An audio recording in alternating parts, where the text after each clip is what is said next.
bakunzi ba televiziyo isanganiro kaze murano makuru murimi rw'ikirundi twera ku ngingo zikurikira. Igihugu ca Nigeria kigizwe n'abantu barenga miliyoni 100 abo nabo ngo ni soko abarundi bashobora gushoreramwo ibidandazwa vyabo. Abagenwe mu mabanga basabwa kwitegurira guhindura akazi bakiyajamwo. Umuyobozi w'ikigo OBM hakaba yabishikirije kuri uyu wa kabiri ni mu gihe hari abagira ingorane iyo ayo mabanga yabahezeko. Ido nido ryano makuru ni mukanya sangwe kazi.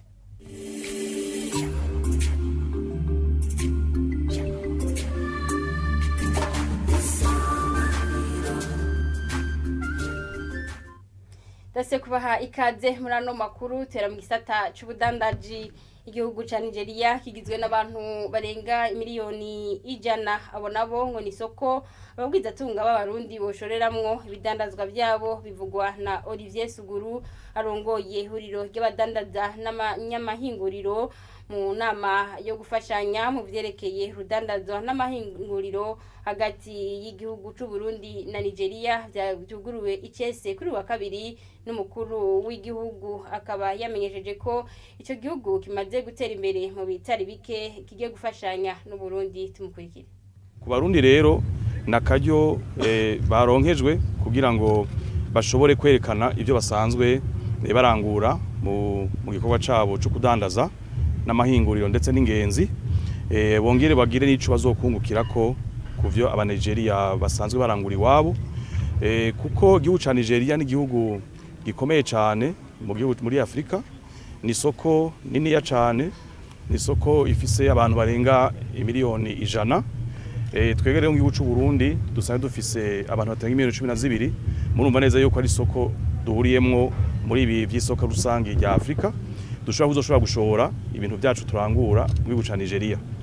Ikindi nuko ku gihugu c'u Burundi tuzoshobora kwerekana ivyo dusanzwe dufise dushobora guhayanishwa bashobora kuzana imitahe yabo mu Burundi ibisata bitandukanye, yaba mu byerekeye ivy'amabuye y'agaciro, yaba ivyerekeye ingenzi, yaba n'ivyerekeye uburimyi n'ubworozi ndetse n'ibindi. Mumva yuko rero tuzohigira ibitari bike ivyo navyo kwizikazo dushobora kugira bitubake turavye ivy'ubuhinga basanga bakoresha kuko mwumvise ko igihugu gisangwe bihambaye cyane muri Afrika. Ibi rero bibaye mu gihe hari kwemezwa amategeko mashasha yo kugurura isoko rusangi rya Afrika bimwe bitwa ZERCAF, aho ibintu dusanzwe dushobora guhingura ngaha dushobora kuzoshobora kubishora muri Afrika tutenze kuriha amakori. Hari ingomero shasha nyinshi ziko zurubakwa ndetse zamaze gutanga umuriro mwarabonye ku rugomero rwa Ruzibazi. Hari izindi ngomero zizotanga umuyaga nkuba vuba, hari urugomero rwo kuri Kaburanwa, hari n'urugomero rundi rwo kwitwa kuri Jiji Murembwe, ndetse hari n'izindi ngomero zo muri Afrika mu gihugu ca Ethiopia zoshobora kurahura.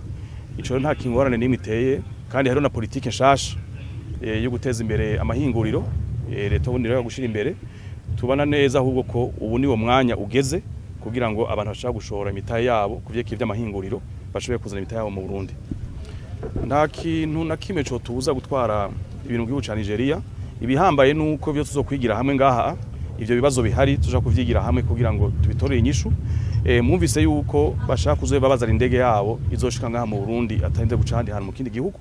Natwegere tuzoca turaba ingene tweva tukitunganya kugira ngo dushobore gushora ibintu byacu biciye muri gihugu ca Dar es Salaam canke bigaca mu kirere duciye mu buhinga bw'indege. Aho nta kibazo kimwe gishobora kuhaba, ndetse dusanzwe dufise n'abantu bafise bya transport y'amakamyo basaba bimenyereye. Aho nta mpungenge dufise kwico kintu. Mu gisata c'amasoko ntangaguvu naho ukumenya inamba myizotuma abanyamitahe batahurumbira no kubaka ingomero mu Burundi vyotuma ico gisata gitera imbere. Byashikirijwe n'umuyobozi mukuru kuri uyu wa kabiri mu ruganda rwo kurabira hamwe ibijanye no gushira imitahe muri ico gisata. Batazaro nganikiye hakaba yamenyesheje kandi ko hariho ibikiriko birakorwa kugira ngo hagwizwe umuyaga nkuba. Tumukurikire. Bizofasha gose, urumva mu Burundi twese turabarundi turazi yuko twasamaye imyaka itari mike aho twagumye turi mu bindi kumbure bitari ibyo mu iterambere, ariko ubu rero hari nkuko nababwiye kuva mu 2015 haragiye hajaho n'amategeko atuma kumbure abo banyamitahe bashobora kuza. Ivyo rero kumbure si urabona nko kubaka urugomero simwe bica bikorwa mu ndwi zibiri canke muki bitwara imyaka myinshi. Hariho kubanza kumvikana ayo makontra, hariho kubanza kuraba ivyigwa byose by'ubuhinga bijanye, ariko nkuko nabibabwiye ubu murashobora kubona ivyamwa by'ayo makontra yagiye raba. Ku by'ukuri ubu nobwo yuko umwe mu muyaga nkuba ukiri hasi mu Burundi, ariko hariho izo nguvu za leta ariko yashiramwo kugira ngo umuyaga nkuba kumbure uze ugwire cyane. Kumbure no babwira nk'imigambi nyamukuru ihari, nikuba yuko mu mezi ari imbere nibaza ko tangwa kuzohera, hariho urundi rugomero ruzoba rwarangiye, hariho urugomero ruriko rubakwa aho mu Cibitoke ku ruzi rwitwa Kaburantwa Kavusezi, nagwo ruzoduha imegawate 200. Hariho n'urugomero rwo ku rwego rw'akarere ruriko rubakwa n'ibihugu bitatu harimwo Uburundi, Tanzania n'u Rwanda, rwo bise Rusumo Falls. Iyo Rusumo Falls nayo nyene izoduha umuyaga nkuba ugera kuri megawate 27. Uburundi buzoba bwiharije kuko tuzogabana megawate 86 turi ibihugu bitatu. Ni kuvuga rero yuko hariho ibikorwa byinshi biriko birakorwa kugira ngo kumbure uwo mwimbu tubona amatara yoba kiri hasi ashobora kongerekana. Iki cigwa caje kubera ko kugira gidufashe gukarisha ubwenge. Icambere kizotwereka cyane cyane ibintu bigaragara byoshobora kuba intambamyi kugira ngo abagwiza tunga ntibashobore kuzana imitahe myinshi mu bintu byo kubaka ingomero z'imiyaga nkuba. Ico cigwa rero kizodufasha kubona neza tuti bwa bundi ibintu bishobora gutuma abagwiza tunga canke abanyamitahe badahurumbira igihugu cy'u Burundi mu bijanye no kubaka ingomero z'imiyaga nkuba nibi. Hama rero tumaze kubibona nubwo tugira dusaba abadukurira bose kugira ngo izo ntambamye twabonye zishobora kubuza abantu ko baza bashobore gufatwa ingingo zotuma izo ntambamye ziva mu nzira canke zipunguka kugira ngo abantu bashobore kuza ari benshi bazanye imitahe mu gisata c'umuyaga nkuba. Basabwa kwitegurira guhindura akazi bakiyajamwo mu ruganda rwo kurabira hamwe bijanye n'umugambi w'igihugu wo guhindura akazi. Urongoye ikigo kijejwe kugwiza akazi mu Burundi yakaba yamenyesheje ko hari bamwe mu bagira ingorane mu gihe amabanga yaheze. Tumukurikire. Abaserukira abandi canke ababa batowe n'itegeko ry'umukuru w'igihugu canke itegeko ry'umukuru n'amashinga amateka nkenguza amateka, akenshi usanga ari abantu bakorera ku kintu two kwita ikiringo, kumbura imyaka 4 imyaka 5 yisubiriza rimwe canke kabiri, kumbura ariko basubiye kukugomwa canke ariko usubiye gutorwa n'abene gihugu. Nibo twashimye guhera ko kuko kenshi birabagora. Nk'akarorero no baha nk'umuntu ashobora gutorwa mu n'amashinga amateka agatogwa aba mu Ruyigi canke mu Cankuzo, akenshi kubera umenga ibikorwa bimpamagara biri Bujumbura, akenshi baca bamanuka i Bujumbura. Hanyuma mugabo iyo ikiringo giheze bisaba yuko bikenerwa yuko ava asubira iyo yatowe aba, bigaca bigorana rero nk'umuntu yatowe yahora ari umwarimu akamara imyaka 5 imyaka 10 ari umushinga amateka, bica bigorana ingena asubira kuja muri rwa rwego rw'abarimu kubera kumenga tubivuze ko biri ucumenga yarabarengeye. Mwico gihe rero tugira tuti none kugira ngo rero iyi programme tuyihere kuri bo, tubereke iciza ineza iri muri iyo programme ku buryo mu gihe agitogwa atowe ubwo nyene cyo dutangura kumwigisha iyo programme. Iyo programme nayo imufasha kugira gute kwitorera umwuga wenyene uzomufasha mu gihe atazoba kiri muri ya mabanga.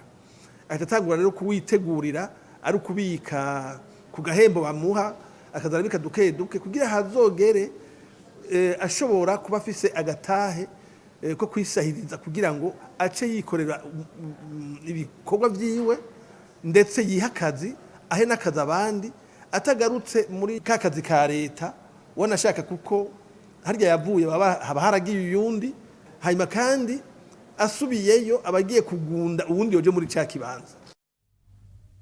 mu gisata c'amagara y'abantu naho ibyayuramutwe biri mu bituma indwara zo mu mutwe zigwira arico gituma leta yari ikwiye kubigwanywa byashyikirijwe na Albert Bonerane nyuma y'inama yahuje abakorera mu gisata c'indwara zo mu mutwe asaba leta gukora ibishoboka byose kugira ngo imiti ivura indwara zo mu mutwe iboneke byoroshe. Tumukurikire. Iyo umuntu ariko arihereza ibiyayuramutwe biri ubwoko bwinshi, umuntu aratakaza ubwenge, ugaca usanga rero mu mutwe hamaze kutamera neza, ntasubira kumenya inyifato yiwe mu kibano ahari, ugasanga n'akazi yagira ngo ariko arakora ntashobora kugakora neza. Arico gituma tugira tuti nk'uko amategeko nyine avyerekana, hariho ibiyayuramutwe bibujijwe, hariho inzoga zibujijwe, ngabo usanga no munsi rero umuntu kubera afise ingorane zinizi haba mu kibano, hari ugenda gufata ikiyayuramutwe kugira ngo ninafata booster ngo ndumva amerewe neza, cyane nanywa inzoga ndumva amerewe neza, ngabo usanga biriko birahungabanya amagara yo mu mutwe. Hama twagira tuti none ko tumaze kubona ingaruka mbi yavyo, hanyuma hakaba n'amategeko atekanya yuko ibi birabujijwe, yuko aya mategeko hamwe yoja mu ngiro, mugabo biva ku baturongoye ko nibashobora kugira bati wowe uri kuradandaza ivyo wowe ubikura hariya kirazira, aho vyodufasha kugira ngo urwaruka rwacu kuko tuvuga tuti nibo Burundi bw'ejo, none turiko tubategura gute? Arico gituma tugira tuti hamwe twe tugiye hamwe tukarabira hamwe ingorane zihari, hokorwa iki, tugasanga inzira irahari, ivyo vyose vyoshoboka. Kurya usanga hariho imiti abagwayi abagendana sida baronka ku buntu, muri malaria hari imiti baronka ku buntu.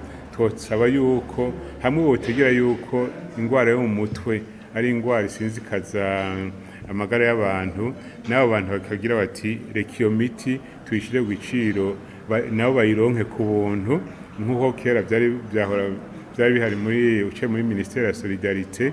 Umuntu amaze kuronka urukaratasi rwerekana yuko ari ntawe nikora, yarashobora kuronka imiti, mugabo ubu nta bihari, ni ikibazo gikomeye. Mugabo ni icifuzo, byose turabona yuko turavye ingene ubushikiranganje bw'amagara y'abantu biriko buravyitwararika, ejo kumbura abagena neza bazobana bagira bati reka tubafashe, mugabo leta nayo yokora iki?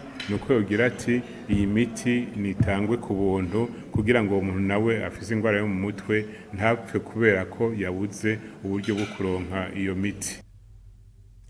Ano makuru cyasodire mu yavugwa mu makungu aho abashakashatsi bo mu gihugu c'Ubwongereza boba bashoboye guhindura kamere k'umubu. Abakorera i Londres bakaba bamenyesheje ko ivyo bizofasha mu kugabanya malaria, indwara yahitanye abantu barenga ibihumbi 600 mu mwaka wa 2020. Amakuru dukesha Africa News akaba yamenyesheje ko umubu utazoba gifise bumara bwica nk'uko yari isanzwe ifise. Sheila Irambona.